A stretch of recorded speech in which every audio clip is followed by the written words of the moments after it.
on Colonial Sports Center. Football returned to the Joe to take on Dayton in the home opener. See if Anthony Chickett in the offense could wing it against the Flyers on Saturday.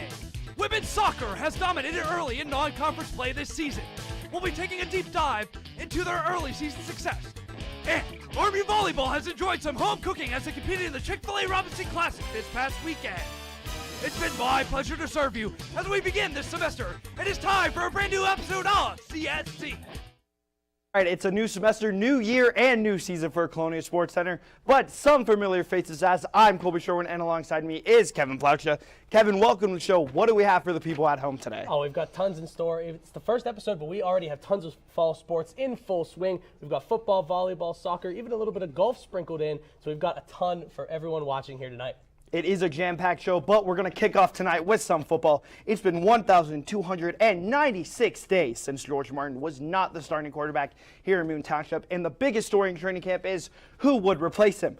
And the challengers were junior Anthony Chickett, who had been on the team prior, and Jacob Simmons, who's also a junior from JUCO College. Let's see what quarterback soared up the depth chart as he took on the Dayton Flyers.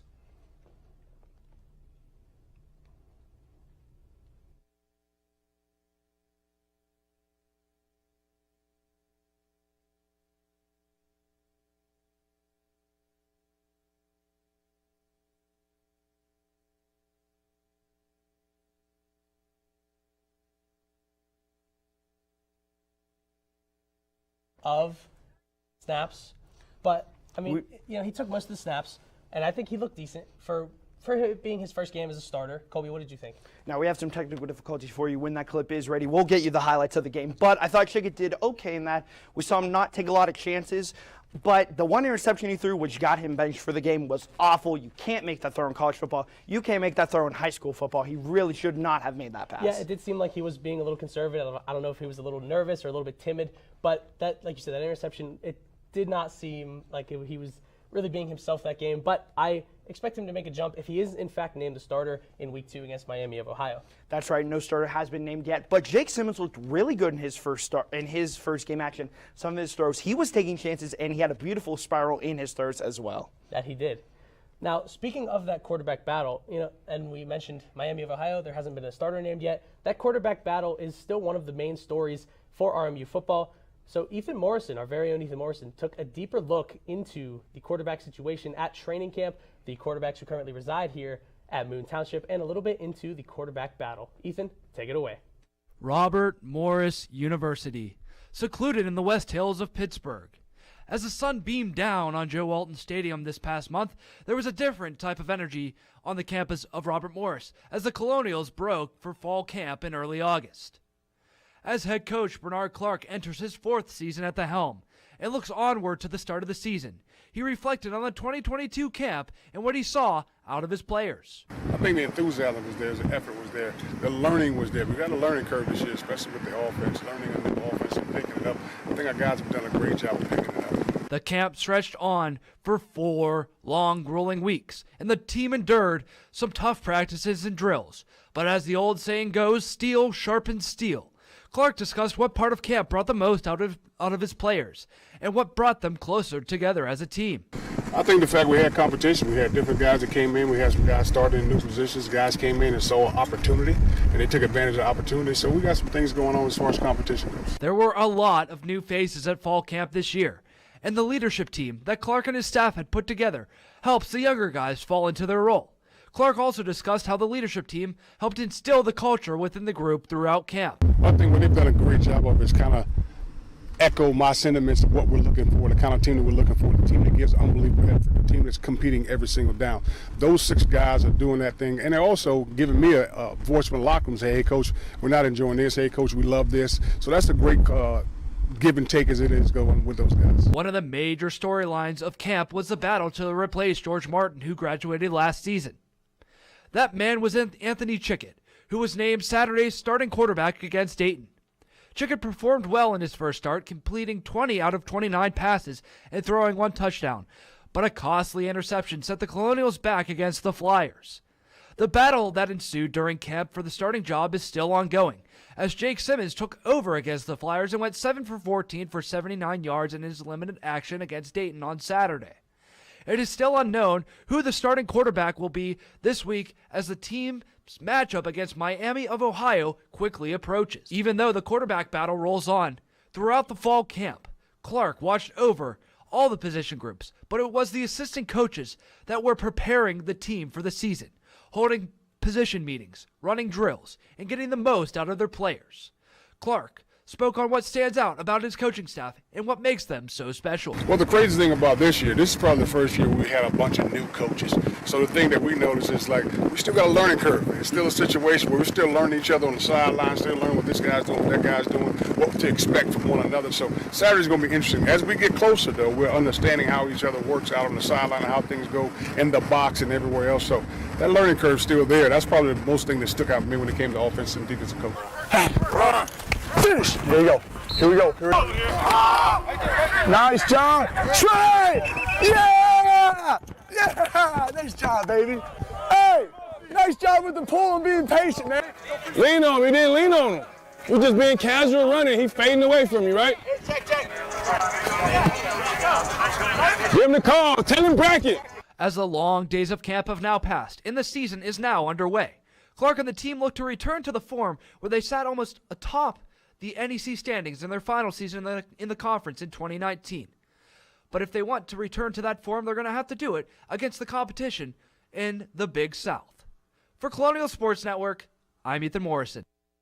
Thank you, Ethan, for that in-depth look at training camp. And now we're going to send it over to a touchdown of panelists for you as Bethany Nahn sits down with a few football experts for us. Bethany, take it away.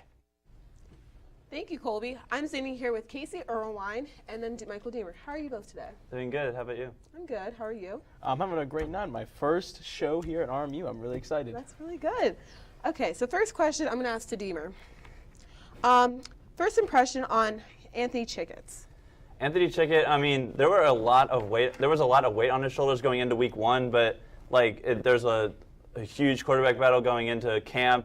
It seems like the quarterback competition is still going right now, so there's a lot of weight on all the quarterback shoulders, especially Chickett, since he got the starting nod. But I mean, I thought Anthony Chickett played really well for what it was worth. It's still up in the air, it seems, but as it happened, I think he did pretty well for week one. Casey, I'm going to ask you the same question. Yeah, I agree. I think Anthony Chickett played well, especially I would like to focus on that second quarter where he was able to score 2 touchdowns and take the offense into halftime with a 14-6 lead, perfect fade pass in the corner of the end zone to Devin Mondy, and it was just a spectacular pass. Made such an easy catch for Devin Mondy, and so if you focus on that, I think there's a lot to improve on for Anthony Chickett. And then Casey, did Chickett deserve to be replaced by Jake Simmons? I don't know if he necessarily deserved it, but I think I still agree with the decision because at the time, it's the first week of the season, out of conference game. I think it was worth the risk to put in Jake Simmons. And Jake Simmons did play well, and he was able to get the offense back rolling again after Chickett had a slow third quarter. Obviously, he was not helped by the drops, but I think there's a lot for both quarterbacks, and now the quarterback battle is now stronger than ever. I don't think he should have been replaced at all, in my opinion. I mean, I think that level of uncertainty definitely plays a role with the entire team. I think the entire team, if you have that level of uncertainty, I feel like that energy, kind of diminishes. I think they had the lead at one point when they replaced him. So if they had the lead and then the points started to fall for Dayton at that point, I just think that level of uncertainty goes through the entire program, the entire team, and yeah. And then final question, Michael, who do you think the Colonials should be going forward with? I think they should stay with Chickett. I mean, he did well for week one. He started the game. It seemed like they had that confidence in him to start the game and beat Dayton, which it seemed like he was going to do. He threw that one interception, obviously, but I don't think they should have that level of question of going to another guy. So like I said, I feel like that quarterback battle, I feel like goes through the entire team, so I don't think they should have replaced him at all. Yeah, I agree. I think Chickett should still be the starter going into next week. Was the interception bad? Yes, but does that mean Chickett is bad? No. He's got a lot to improve on. He's got a lot of positives, but I do think that he'll have a much shorter leash going into it because Jake Simmons, he did play well in his short time at the end of the game. And thank you so much for being here with me. Really appreciate you guys. And I'm going to send it back to Colby. back, we're going to kick it over to the soccer field. Stay with us here on Colonial Sports Center.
When you adopt a shelter pet, you discover their unique mix of all kinds of traits.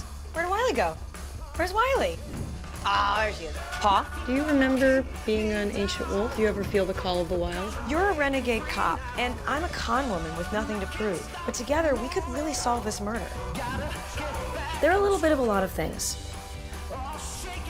but all of them are pure love. Back to Colonial Sports Center, and as I said earlier, we were going to kick it off with football. Had some technical difficulties, but now we have that replay for you of the game versus Dayton. Take a look at it.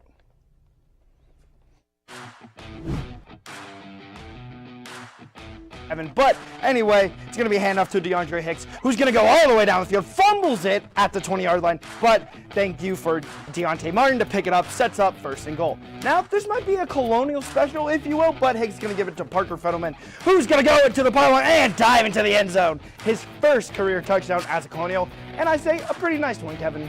Yeah, a nice little end-around route. And he got to the pylon and got around the defender, and it was just very well executed. Now we're going to move on and see what Dayton can do with the ball. Shotgun formation here. Cavallanian is going to throw it, and it's going to be picked off. No fly zone, if you will. Intercepted there by Damari Campbell. He's going to get tackled a little bit there at about the 35-yard line. Colonial setting up nearing the end of the half. Moving on now. Chickett's going to throw a beautiful over-the-shoulder pass, as Casey mentioned earlier, for a nice touchdown, and the Colonials extended their lead nearing halftime. What were your thoughts there, Kevin? Oh, just a beautiful pass, a beautiful catch by Devin Mondi, and that won't be the last you'll see of that one. That's now, for sure. We're going to move on to the second half here. Some little trickery here, dipsy-do if you will.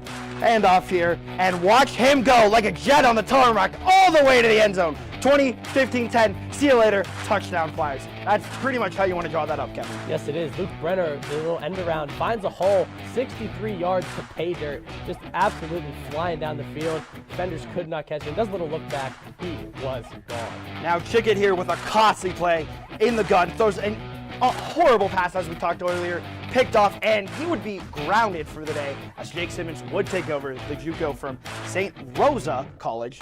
And here's another look at that. Don't know what he's looking at. Underthrew the defender almost there. That looked like a Sean Clifford interception from last Saturday. They stopped him from getting into the end zone, but the damage was already done. Let's move on to the fourth quarter now. Jake Simmons is going to take the ball here in the gun, and a really nice throw here. Sets it up at the 1-yard line to Day Jones, and the Colonials are in action. And some rubble bubble stumble into the end zone. Colonials would go for 2. If they would miss it, it's 22-20. And this play, some controversy to end it. Simmons to Deontay Martin gets hit in the head. You'll see his head go back. It was an incomplete pass. It was initially called targeting, reviewed, and no targeting was called. Kevin, thoughts? I don't know. Looking at the replay there, I mean, it does look like that he leads with his head. There is no targeting into the shoulder area, so not sure. Controversial play there. The Colonials had a chance to get off the field, got an unsportsmanlike penalty, and that was the game. Now to Bernard Clark.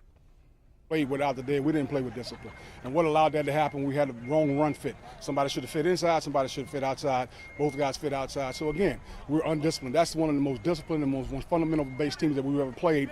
And that's how they play. They play like that every single time. They do their fundamentals right, they do their discipline right, and they do what they're supposed to do.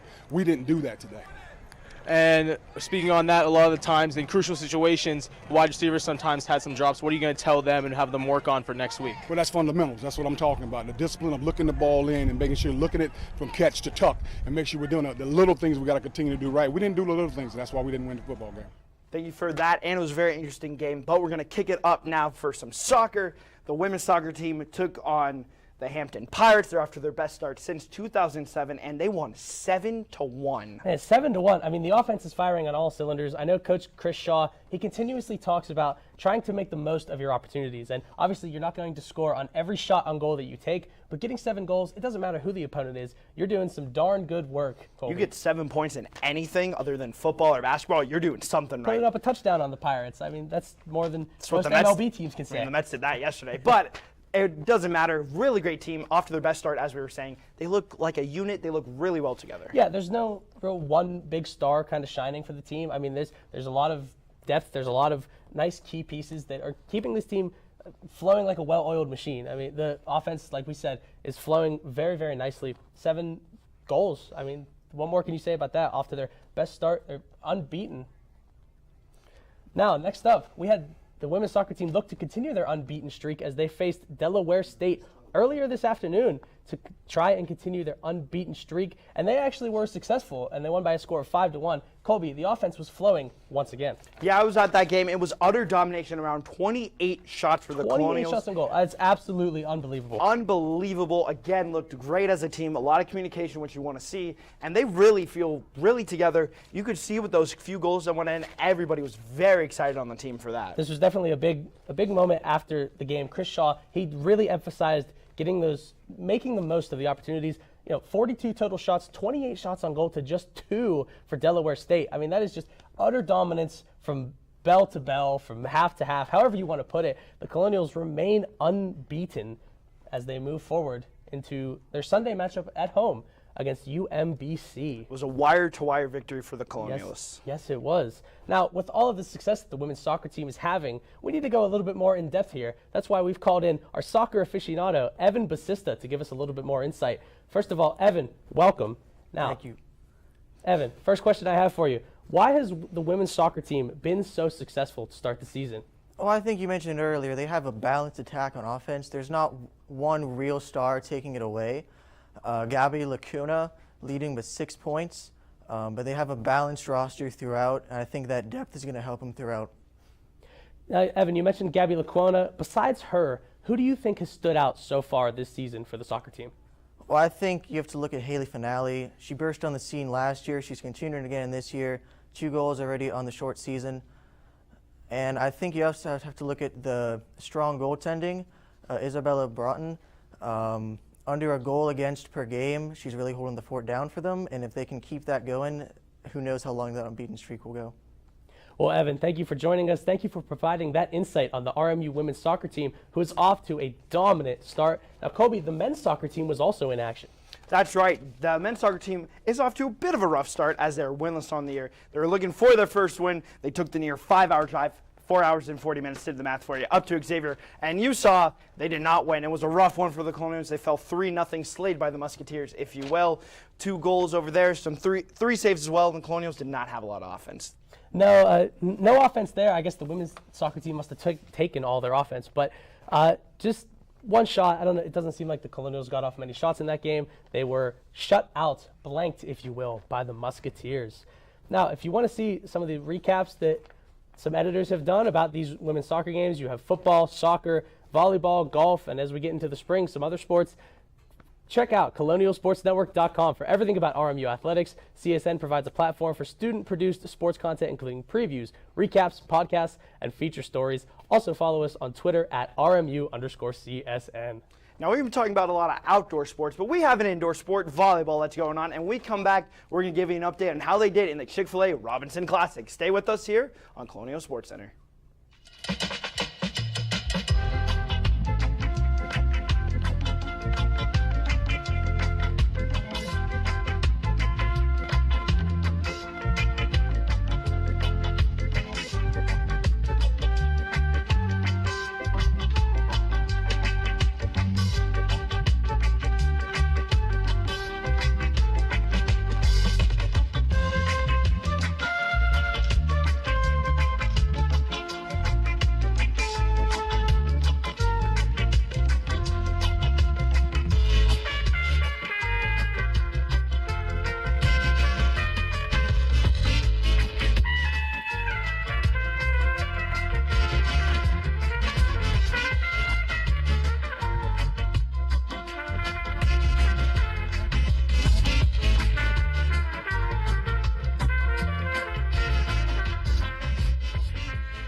Yo, Scott. Hey. I'm heading out, man. You want to ride? No, I got my car, but I actually really need to go to the bathroom. Oh, you know what? I was just in there. The line is like 10 people long. You know, I think I'll just...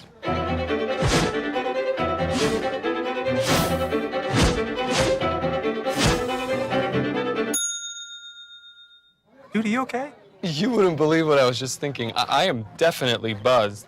Yeah. I think I will take this, and I will take that ride home. Smart man. Did you see how that dog was looking at me? Welcome back to Colonial Sports Center. As Colby mentioned before the break, we moved from the pitch to the hardwood as the RMU volleyball team was in action on Friday as they faced William and Mary in the first game of the Chick-fil-A Robinson Labor Day Classic. Did they set up a victory, or did they get served? Let's find out. We have a little bit more technical difficulties, but we can tell you what happened that game. It was a rough start. Colonials did fall 3-1 in that one. Yeah, oh, we actually do have the highlights, so let's get right into those to see if the Colonials defeated the Tribe. Kicking things off in the third set, both teams were tied at 1 set apiece, but we see the Tribe has the big lead. We see Maddie Myers with the kill here for William and Mary. The Colonials, they were down most of this set. They tried to make a comeback. As you can see right here, they set up a nice spike attempt, but it was denied by the Tribe, blocked at the net. Now, match set point here for William and Mary. A nice kill there by Caitlin Brown, but it was just too much Tribe in set 3. As you can see here, 24-11. The final blow by Sarah Collender to give William and Mary the 2-1 set lead. Set 4, a must-win for the Colonials. Tribe once again leading. Here's a nice kill by Annie Monaco. Colonials trying to fight back. This was a tight set up until the very end. Sabrina Malcolm will have a nice kill there for the Tribe. A little bit later, RMU actually has the lead as they stuff this spike attempt to actually take a 2-point lead in this must-win set. Tied at 21. This is a huge point here. This attempt actually sails long, and William and Mary takes the lead. Match point now for the Tribe, and they take full advantage. Caitlin Ferguson with the death blow as the Colonials fall 3-1. Ferguson had 14 kills. Abby Powers with 11 kills and 3 digs for the Colonials. As Kevin was just talking about, it was a little bit of a dreadful performance to begin the Chick-fil-A Robinson Classic for the volleyball team. Now they're looking to turn around against Canisius and get their first home win at the UPMC Event Center this year. Let's see if they took flight in that one. We'll pick it up in the first set here. It is going down to the wire. Annie Monaco with a bit of an error here, and that's actually going to cause the Colonials to lose 25-23. Moving on to the second set. Monaco is going to turn it around, though. She'll set up Allie Chrisman, and she'll get it knocked out of bounds, actually into the stands. Moving on here, Ashley Woolman sets up Monaco, and she'll score. It's 20-9. Colonials looking for the match point here. And there's an error. The Colonials will take it, and they tie the set at 1. Moving on to the third set. Paige Groves will set up a nice spike here, and they will score. The Canisius is going up 22-17. Now the Colonials were looking to get back in this one and take the lead, and Paige Groves blocks it and will make it 23-23. Colonials trying to get the lead back, and they will. A nice play there by Caitlin Brown, making it 25-24. Moving on to the fourth and final set, 23-24. Griffin looking for it. They will not get it, 24-13. And the Colonials looking to end it all here, and they will not. It will be 25-15. Paige Groves from Caitlin Brown right here for you. Colonials get the win, 25-20 in this one, 3-1 as they get the first win of the year. Off the heels of the Labor Day Classic, the Colonials traveled to the UPMC Cooper Fieldhouse to take on Duquesne on Saturday. Could they parlay their win over Canisius into another win over the Dukes? And yes, they did. As you can see, Ashley Wallen with 29 assists as the Colonials took this matchup 3-2 over Duquesne. Elena Carmody with 2 aces and 21 digs. Haley Poling put in a nice effort for Duquesne with 43 assists, but it was not enough. The Colonials take this one in a thriller. Now we're going to run over from the UPMC Event Center to the local Legacies as Hope Beatty sat down with Brayden Boyd of the cross-country team. Let's see what she did in this local legacy. Even though Brayden Boyd is from Chambersburg, Pennsylvania, and was also thinking of other schools around the Pittsburgh area, he was drawn to RMU. Coach Caldwell, he set up Zoom, like 3 Zoom meetings with me talking. I came and visited myself, so everything was over Zoom, but his recruitment was very convincing to me, and I loved the campus. Chambersburg is about a 3.5-hour drive from RMU. But despite the distance, Boyd's parents come to as many meets as possible to show their support. My family tries to come to almost all my meets. Last year they drove to Paul Short meet, which is only like 3 hours, but we're going to meet in Louisville this year, and I think they're planning on driving down to Louisville, Kentucky to watch me race. So. Wow. Boyd expressed how much the family support at his meets means to him during a race. It's pretty nice having people at meets, you know, hear familiar voices from the crowds and stuff and cheering you on. Just makes you get through the race easier, and it just mentally helps you a lot. Although the cross-country team is a young team, Boyd says that they are working to be a competitive force this year. So this year, people want to do good, so I think it's to get like 5th, 6th probably in the conference meet, move up in the rankings a little bit, not get last like we did last year, and just prove to some people that we're not a joke and we're here to actually compete. The Colonials look to continue this season on Friday, September 2nd at home with the RMU Colonial Invitational. Reporting for Colonial Sports Network, Hope Beatty. Thank you so much, Hope, for that look at the cross-country team. When we come back, we'll look at the top 5 plays. You don't want to miss it right here on CSC. When I first saw Turtle, my heart was full. Now I'm anything but lonely. We have this deep connection, this heart connection. He just wants to be close to you and part of your life. Every day with Turtle is a perfect day. When I'm holding her, it makes me feel calmer. I think everything he does shows how much he loves us. When we adopt a shelter pet, we discover they're a little bit of a lot of things. But they're all pure love. If I could go back and change it all, I would. I think I'm gonna miss you the most. I'm sorry. I'm so sorry. I'm so sorry. Maybe it's just the little moments. If I could go back and change it all, if I could go back, I would. But I can't.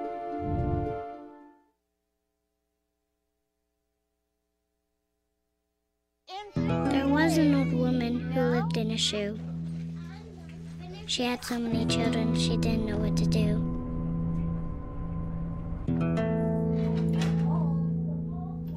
She gave them some broth without any bread and kissed them all soundly and put them to bed. Hunger is a story we can end. End it at feedingamerica.org. Welcome back to Colonial Sports Center. It's time for the top moment of the show, right, Kevin? Oh, yeah, absolutely. That means the top 5 plays of the week. Let's take a look at what we got for you this week.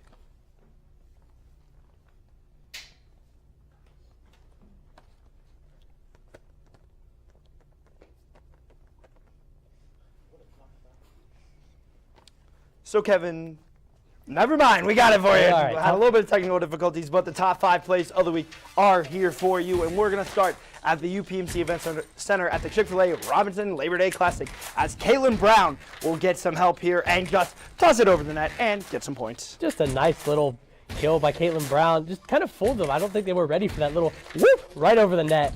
Nice play. And we move to number 4, Joe Walton Stadium, RMU versus Dayton. Colonials have the lead, but Luke Brenner, the motion man, he goes in motion, finds the hole, and he is going. Gone. 63-yard touchdown run to give Dayton the lead. We'll see more from this game a little bit later. There was absolutely no stopping on that play. Beautiful run. But let's move on to number 3. We've been talking about soccer all day, and how about a little dipsy-do if you will? Shout out to Ethan Morrison, all the way from the parking lot and in the back of the net, 3-0.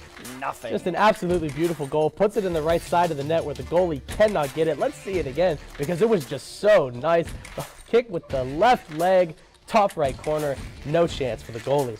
Number 2, back to Joe Walton Stadium just before halftime. Anthony Chickett with the 5-yard fade to Devin Mondi in the left corner of the end zone, extending RMU's lead. Let's look at that again. Just a beautiful pass and catch here, Colby. That is a dime from Chickett. What a way to make sure you're the starter. And staying at Joe Walton Stadium, the best play of the week, the Colonial special here. We're going to see DeAndre Hicks to Parker Finneman get all the way to the pylon and dive for the end zone and the touchdown. Just 110% effort there. A little Colonial special. I like that. And he gets the pylon, says the defender, get off me. Thank you so much for watching us this week. I'm Colby Shorten, and alongside me is Kevin Plaucha. For everybody downstairs, we'll see you next week.